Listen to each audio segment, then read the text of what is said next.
चला तर आज आपण आहे ना दिवाळीसाठी शेव बनवणार आहोत। तर मग शेवसाठी पहिल्या साहित्यामध्ये बेसन पीठ, हे बेसन पीठ मी घेतलेलं आहे 2 किलो।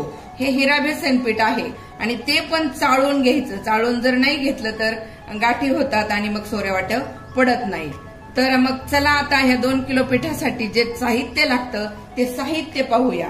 मी काय करते, लाल तिखटाऐवजी निम्मी हिरवी मिरची घेते। मी 50 ग्रॅम हिरवी मिरची घेतलेली आहे आणि इथे मी घेतलेला आहे हा लसूण।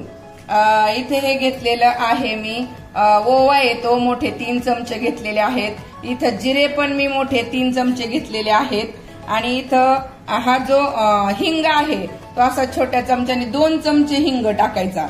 आणि मग इथे घेतलेलं आहे मी मीठ। तर आपल्या चवीनुसार 2 किलोला आपल्याला किती मीठ लागतं त्याप्रमाणे, तर मी हे 3 चमचे मीठ ह्याच चमच्याने 3 चमचे मीठ घेतलेलं आहे। आणि मग इथं मी काय केलेलं आहे 2 चमचे लाल तिखट घेतलेलं आहे आणि ही छोट्या चमच्याने 3 चमचे मी हळद घेतलेली आहे। अशा प्रकारे हे साहित्य आहे। मोहनासाठी मी इथे तेल ठेवलेलं आहे। हे तेलामध्येच ती हळद टाकायची। हळद सुद्धा कच्ची हळद टाकायची नाही, तेलामध्ये टाकून गाळून घ्यायची हळद सुद्धा। तर हे झालं माझं शेवसाठीचं प्रमाण। तर चला तर आपण आता शेवसाठी जे साहित्य घेतलं होतं हिरवी मिरची, लसूण, ओवा, ते सर्व साहित्य मिक्सरला बारीक फिरून घ्यायचं। मीठ वगैरे सगळं जेवढं साहित्य मी तुम्हाला सांगितलेलं आहे तेवढं मिक्सरमध्ये टाकायचं आणि हे मिक्सरला पाणी टाकून फिरून घ्यायचं। चला तर मग आता फिरून घेऊ।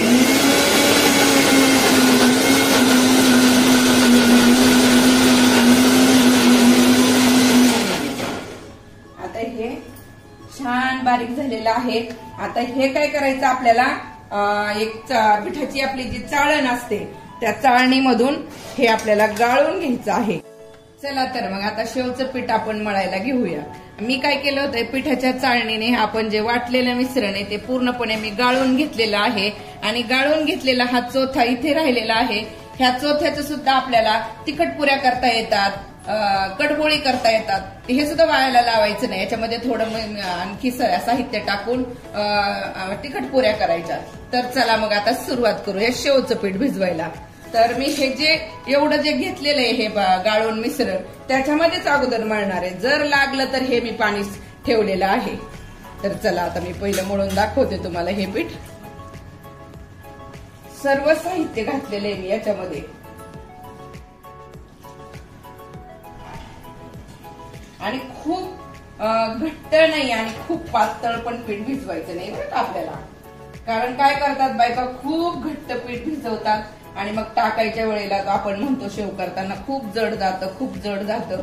तर आपल्या याच्यावरती असतं ते, जड वगैरे काही जात नाही। आपण जसं म्हणजे मळतो तसं घट्ट मळलं तर जडच जाणार ना। तर घट्ट नाही मळायचं, खूप पातळ पण नाही मळायचं। आता मला एवढ्या घमिलीमध्ये जास्त मळता यायचं नाही म्हणून मी साईडला पीठ ठेवलेलं आहे। तर मी आता हळूहळू हे पीठ याच्यामध्ये टाकणार आहे। घमिलीमध्ये 2 किलो पीठ मळताना थोडं हेच होतं, तर मी थोडं पीठ टाकत आहे आणि ते मिश्रण पण त्याच्यामध्ये थोडं टाकत आहे। आपल्याला जसं पाहिजे तसं, फक्त लक्षात घ्यायचं की आपल्याला खूप पातळ नाही खूप घट्ट नाही करायचं, मध्यम असं हे पीठ आपल्याला भिजवायचं आहे। अशा प्रकारे मस्त पीठ भिजवून घ्यायचं। आता मी राहिलेलं पण पीठ टाकत आहे। चला तर आता हे राहिलेलं पीठ टाकूया। बरोबर 2 किलो पीठ आहे बरं का हे, आणि बरोबर गाळलेलं पाणी सुद्धा बरोबर झालं। लागलं तर पाणी आपण वरतून टाकू शकतो, असं काही नाही। जर लागलं तर नाही टाकायचं, लागलं तर टाकायचं। अशा प्रकारे हे पीठ छानपैकी मळून घ्यायचं असं, खूप पातळ नाही खूप घट्ट नाही। चला तर आपलं आता हे शेवचं पीठ तयार झालेलं आहे घट्ट मस्तपैकी। आता आपल्याला त्याच्यामध्ये हळद टाकलेलं तेलाचं मोहन टाकायचं आहे। मी हळद कधीही कच्ची टाकत नाही, मी थोडं तेल मोहन घेते।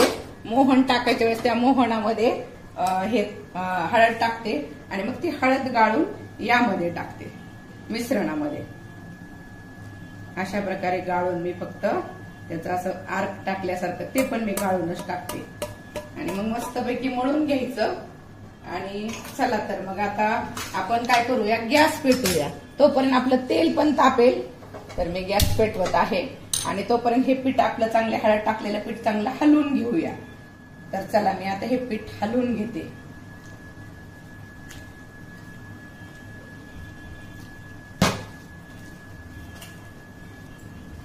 असा मस्त पिवळसर कलर येतो त्याला. तेलात टाकल्यामुळं खूप छान कलर येतो त्याला पिठाला पण.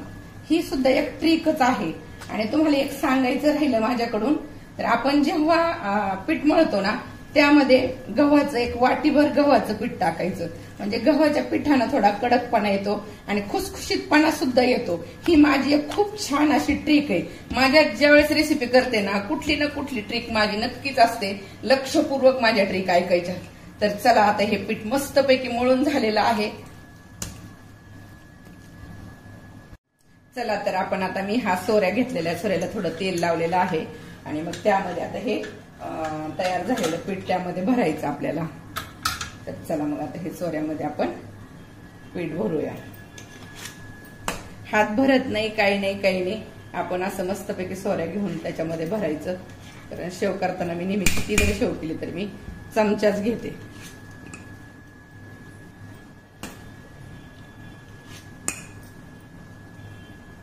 थोडंफार हात भरतातच.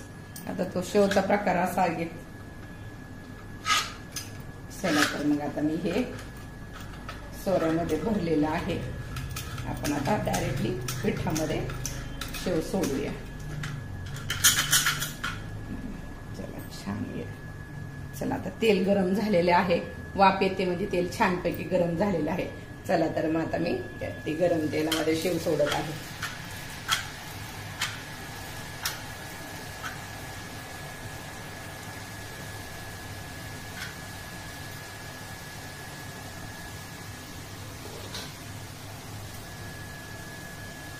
छानपैकी तेल तापलेलं होतं. आता दुसरा सोऱ्या पण तोपर्यंत एक तळेपर्यंत दुसरा सोऱ्या पण आपण आपला भरून ठेवायचा.